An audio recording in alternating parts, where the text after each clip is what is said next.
हमारे ब्रह्मांड के जन्म को आज 13.5 अरब से भी ज्यादा साल हो चुके हैं और किसी भी सभ्यता के लिए खुद का विकास करने और दूसरी सभ्यता से मिलने के लिए इतना टाइम पर्याप्त होता है। ऊपर से इस ब्रह्मांड में 2 ट्रिलियन से भी ज्यादा गैलेक्सीज है, खरबों तारे हैं और न जाने कितने हैबिटेबल जोन हो गए, हैबिटेबल प्लैनेट्स हो गए। फिर भी दोस्तों आज तक हम किसी भी एलियन सभ्यता को नहीं ढूंढ पाए हैं, ना ही किसी एलियन सभ्यता ने हमसे आज तक हाथ मिलाया है। और ये बात बड़ी ही अजीब है। यूनिवर्स में खरबों हमसे भी ज्यादा विकसित सभ्यताएं होगी, फिर भी ऐसा आखिर कैसे हो सकता है?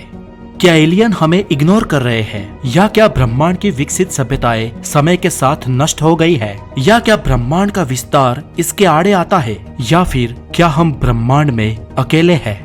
दोस्तों यही सब सवाल एक महान वैज्ञानिक और Nobel prize winner Enrico Fermi के दिमाग में आए थे, जिसे फर्मी पैराडॉक्स भी कहा जाता है, जो हमें ये सोचने पर मजबूर करता है कि आखिर ब्रह्मांड के किसी एडवांस सिविलाइजेशन ने अब तक हम इंसानों से संपर्क क्यों नहीं किया। तो दोस्तों आज के इस वीडियो में हम यही जानेंगे कि ब्रह्मांड में ऐसी तो कौन सी बाधाएं हैं जो हमें एलियंस से मिलने नहीं दे रही। तो मैं हूँ हितेश गिरी गोसाई, आपका स्वागत है द नॉलेज में, और साइंटिफिक नॉलेज के लिए द नॉलेज को सब्सक्राइब करके बेल आइकन जरूर बजाएं। हमारा एलियंस के साथ मिलाप न हो पाने की एक वजह ये भी हो सकती है कि इस यूनिवर्स में हम पृथ्वी पर इत्तेफाक से हैं। कुछ वैज्ञानिकों का ये मानना है कि हमारी पृथ्वी स्पेशल है। उनका ये कहना है कि धरती पर जीवन होने की कई खास वजहें हैं। हमारा सूरज, उससे निकलने वाली पर्याप्त ऊर्जा, सूरज से धरती का ठीक अंतर, धरती पर कार्बन और पानी का पाया जाना, पृथ्वी पर महासागरों का होना, ओजोन की लेयर होना और यहाँ पर एटमॉस्फेयर होना, ऐसी दोस्तों करीब 1 लाख संभावनाएं हैं जिनकी वजह से पृथ्वी पर जीवन संभव हो पाया। विज्ञान के अनुसार अगर इनमें से एक भी संभावना कम होती तो धरती पर जीवन मौजूद ही नहीं होता। दोस्तों आज पृथ्वी पर करीब 87 लाख प्रजातियां हैं, जिनमें से कुछ ही प्रजातियां अधिक सोच पाती है, जिनमें डॉल्फिन, चिंपांजी और हम इंसान हैं। चिंपांजी और हमारा तो 98% डीएनए मिलता है। विज्ञान कहता है कि अरबों साल पहले हमारे पूर्वज चिंपांजी जैसे ही थे, लेकिन क्रमिक विकास ने 2% डीएनए में चेंज कर दिया और फिर हम प्लियोपिथिकल्स से एडवांस एस्ट्रेलोपिथेकल्स, होमो इरेक्टर्स, होमो सेपियंस और मॉडर्न होमो सेपियंस बन गए। और जिसके लगातार विकास के चलते हम बुद्धिजीवी इंसान इस धरती पर उभर कर आए हैं। यानी कि इन कुछ वैज्ञानिकों का माने तो इस धरती पर जीवन होना और पृथ्वी के इस पूरे जीवन चक्र में सिर्फ इंसान का इतना बुद्धिशाली होना एक संयोग ही है। इनका मानना है कि इस धरती पर जीवन इत्तेफाक से है और हमारी पृथ्वी के अलावा शायद ब्रह्मांड में कहीं और जीवन नहीं है। नंबर 2, सभ्यताओं के बीच की दूरी। दोस्तों ब्रह्मांड में हम अभी तक एलियन को क्यों नहीं मिल पाए, इस पर वैज्ञानिकों की माने जाने वाली दूसरी संभावना ये है कि पृथ्वी के अलावा ब्रह्मांड में अगर कहीं और जीवन होगा भी तो भी शायद हम उनसे कभी न मिल पाए। और इसमें सबसे बड़ा ऑब्स्टिकल है ब्रह्मांड की दूरी। ब्रह्मांड इतना बड़ा है कि यहाँ पर एक जगह से दूसरी जगह के बीच करोड़ों प्रकाश वर्ष का अंतर है। हो सकता है कि यूनिवर्स में विविध जगहों पर जीवन मौजूद हो, और ये भी हो सकता है कि ये एलियन हमसे भी ज्यादा विकसित हो। लेकिन ब्रह्मांड में कई एलियन सभ्यताएं टेक्नोलॉजिकली इतनी एडवांस होने के बाद भी दूसरी सभ्यताओं से संपर्क नहीं कर पाती, क्योंकि हो सकता है कि ये सारी सभ्यताएं एक दूसरे से बहुत ही दूर हो। और हो सकता है कि ब्रह्मांड में कोई भी सभ्यता इतनी विकसित नहीं है जो लाखों, करोड़ों या अरबों प्रकाश वर्ष दूर किसी और सभ्यता से संपर्क कर पाए, क्योंकि ब्रह्मांड में समय अविरत है और किसी भी सभ्यता का अपना एक जीवन काल होता है, और किसी सभ्यता के पास शायद इतना जीवन ही ना हो कि वो अरबों प्रकाश वर्ष दूर किसी और सभ्यता से जाकर मिल पाए। और अगर कोई सभ्यता ऐसा करना भी चाहे तो वो ऐसा क्यों करेगी? इसलिए इस मान्यता के अनुसार हम ब्रह्मांड की विशालता के एक ट्रैप में फंसे हैं, और इस विशालता को पार करके नई सभ्यता को एक्सप्लोर करना ब्रह्मांड की सभ्यताओं की औकात के बाहर हो सकता है। यानी कि ब्रह्मांड में इतनी दूरी तय करके किसी और सभ्यता तक पहुंचना ऑलमोस्ट नामुमकिन है। Number 3, the great filter theory. दोस्तों ब्रह्मांड की हर सभ्यता स्टेप बाय स्टेप विकास का एक पैमाना तय करती है। और विकास के एक पड़ाव पर पहुंचने के बाद, यानी कि विकास के एक लेवल के पार जाने के बाद, हर सभ्यता अपने आंतरिक कलेश के कारण या कोई नैसर्गिक आपदा के कारण नष्ट हो जाती है। इस संभावना के ऊपर कई वैज्ञानिकों ने एक सिद्धांत भी बनाया है जिसे कहते हैं द ग्रेट फिल्टर थियरी। इस थियरी के अनुसार ब्रह्मांड में कोई भी विकसित सभ्यता तकनीकी रूप से जब अति उन्नत हो जाती है तो वो कई कारणों से अपने आप ही नष्ट हो जाती है और फिर इसके बाद एक नई सभ्यता का जन्म होता है जो फिर से पुरानी सभ्यता के पूर्वजों के युग के टाइम से अपनी नई शुरुआत करती है।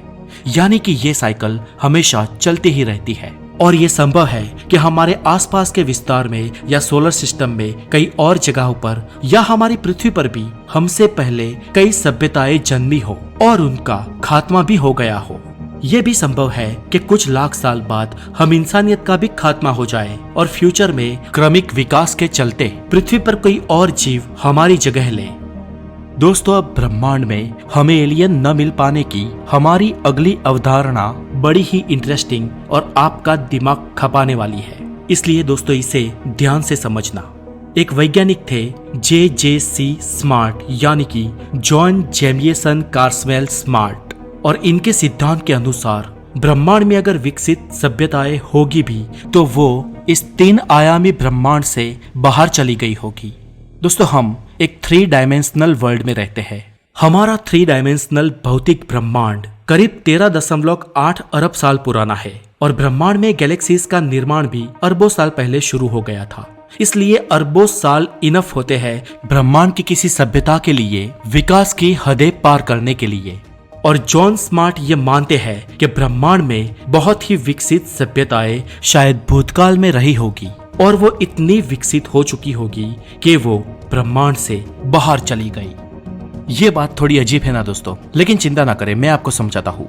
जॉन स्मार्ट ये कहना चाहते हैं कि ये सभ्यताएं हमारे 3 डायमेंशनल वर्ल्ड के ही बाहर जा चुकी होगी, यानी कि किसी और डायमेंशन में।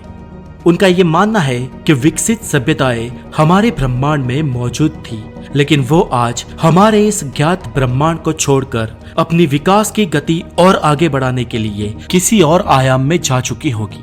दोस्तों, मैं आपको बता दूं कि ये ब्रह्मांड बड़े लेवल पर और सूक्ष्म लेवल पर भी इनफाइनाइट है और जॉन का कहना है कि हो सकता है कि इन सभ्यताओं ने शायद अपने आप को सूक्ष्म लेवल पर इतना छोटा कर दिया कि वो कई और आयामों में चली गई, जहां पर वो अपने विकास के पैमाने को बहुत ही कम घनत्व और ऊर्जा से भी आगे बढ़ा सके। दोस्तों, मैं समझ सकता हूँ कि ये संभावना थोड़ी अजीबोगरीब है, लेकिन जरा कल्पना कीजिए और सोचिए कि क्या ऐसा होना नामुमकिन है, और आपके विचार मुझे कमेंट करके जरूर बताएं। अगली संभावना है कि they are not interested in us. दोस्तों, इस वीडियो की पहली संभावना ये कहती थी कि हमारी धरती खास है, लेकिन कुछ वैज्ञानिक इससे विपरीत मानते हैं और ये मानते हैं कि हमारी धरती शायद इतनी स्पेशल ना हो। उनका ये मानना है कि ब्रह्मांड में अगर विकसित सभ्यताएं हैं तो वो इतनी विकसित होगी जिसकी हम कल्पना भी नहीं कर सकते। कार्दोसेउस स्केल के आधार पर ऊर्जा के उपभोग में हम अभी अपने सूर्य की पूरी ऊर्जा का उपयोग करना भी नहीं सीखे हैं। यानी कि कार्दोसेउस स्केल के अनुसार अभी तक हम ब्रह्मांड की पहली कोटि की सभ्यता भी नहीं बन पाए हैं। लेकिन ब्रह्मांड में अगर कोई तीसरी या चौथी कोटि की सभ्यता होगी तो वो संपूर्ण गैलेक्सी या ब्लैक होल की ऊर्जा का भी उपयोग करना सीख चुकी होगी। और ऐसी सभ्यताएं इतनी विकसित होती है, उनकी विचार क्षमता इतनी तेज होती है और वो इतने एडवांस होते हैं कि जिनके आगे हम पृथ्वीवासी बस कीड़े मकोड़ों की तरह ही है। और शायद ऐसी विकसित किसी सभ्यता की नजर हम पर पड़ी भी हो, लेकिन हम शायद उनके लिए खास ना हो, हमारी धरती उनके लिए खास ना हो, जैसे हम इंसानों के लिए कीड़े मकोड़े और सूक्ष्म जीव इतने खास नहीं है। ऐसी सभ्यताएं इतनी विकसित होगी कि वो अपने सारे काम रोबोट से करवा सकती होगी। वो विचारों में भी हमसे ज्यादा एडवांस और राग द्वेष, धर्म, जाति या आंतरिक युद्ध और कलेश से भी परे हो। और ऐसी सभ्यताएं अगर ब्रह्मांड में है तो उनके लिए पृथ्वी पर कुछ भी नहीं है। In short, they are not interested in us. और हो सकता है कि इसी कारण उन्होंने आज तक हमसे संपर्क न बनाया हो।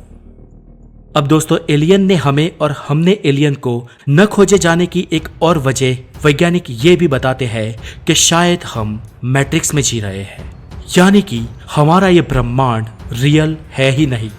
दोस्तों मैं जानता हूँ कि आप में से कई लोग, हमारे कई सब्सक्राइबर इस विषय के बारे में जानते हैं और इस संभावना को ज्यादातर ना सही लेकिन कुछ वैज्ञानिक निश्चित रूप से मानते हैं और उनका ये मानना है कि हम जिस संसार में रह रहे हैं वो रियल नहीं है लेकिन एक धोखा है। कुछ वैज्ञानिक ये मानते हैं कि हम पर एक्सेलेंट विकसित सभ्यता ने बनाई किसी सिमुलेशन दुनिया में रह रहे हैं। जैसे दोस्तों हमारे मोबाइल में सब कुछ रियल वर्ल्ड की तरह हम देख सकते हैं, उसे रिकॉर्ड भी कर सकते हैं, हम काल्पनिक वीडियो गेम्स भी बना सकते हैं, वहाँ के कुछ कैरेक्टर्स को हम कंट्रोल भी कर सकते हैं और कुछ को ऐसे प्रोग्राम भी कर सकते हैं कि वो अपने आप कुछ भी कर सके। गेम में उन कैरेक्टर्स के लिए तो उनकी वो दुनिया रियल हो सकती है लेकिन उन कैरेक्टर्स को ये नहीं पता कि हमारे लिए वो एक सिमुलेशन है और वो दुनिया हमने बनाई एक मायाजाल, एक धोखा है। सिमुलेशन सिद्धांत में मानने वाले वैज्ञानिक ये मानते हैं कि शायद हमारा ये ब्रह्मांड, हमारी ये सभ्यता किसी महान शक्ति की प्रोग्रामिंग है और शायद उनके प्रोग्राम में ये है ही नहीं कि हम किसी और सभ्यता से मिल सके और हो सकता है कि हमें उन्होंने किसी काम के लिए या फिर अपने मनोरंजन के लिए बनाया हो। इन शॉर्ट अगर कहे तो ये संसार एक माया है। हालांकि दोस्तों इस सिद्धांत को मानने वाले वैज्ञानिक बहुत ही कम है लेकिन बस ये एक सोच है और ये भी हमसे एलियन ना मिल पाने की एक वजह हो सकती है। Different form of aliens. दोस्तों अब तक हमें ब्रह्मांड में एलियन की मौजूदगी के कोई सबूत नहीं मिले हैं। इसका कारण ये भी हो सकता है कि शायद हम एलियंस को समझ ही ना पाए हो सकता है कि वो किसी और रूप में, किसी और फॉर्म में हो। हम ब्रह्मांड में एलियंस के लिए रेडियो सिग्नल्स भेजते हैं पर शायद वो रेडियो सिग्नल्स का उपयोग ही ना करते हो सकता है कि उन्होंने किसी डिफरेंट माध्यम से यानी कि ग्रेविटेशनल वेव्स या न्यूट्रिनो के द्वारा या किसी ऐसी चीज के द्वारा हम तक संदेश भेजे हो जिसे हम डिकोड ही ना कर पाए हो। या ये भी हो सकता है कि एलियन हमारे आसपास ही मौजूद हो लेकिन शायद हम उन्हें समझ ना पाए हो। दोस्तों ये सब सोचने वाली बात है और बिल्कुल दोस्तों मैं ये चाहता हूँ कि आप इस दुनिया के संपादित किए विचारों के अलावा भी अपने और इस यूनिवर्स के अस्तित्व के ऊपर डीपली कुछ सोचें और सोचकर हमें बताएं कि आपको इन सब में से हमें एलियन न मिल पाने की कौन सी संभावना सही लगती है। तो दोस्तों मैं हूँ हितेश गिरी गोसाई, आप है द नॉलेज के साथ और ऐसे ही हेल्दी नॉलेज के लिए द नॉलेज को जरूर सब्सक्राइब करें। अपना बहुत सारा ध्यान रखें। Have a good day, take care.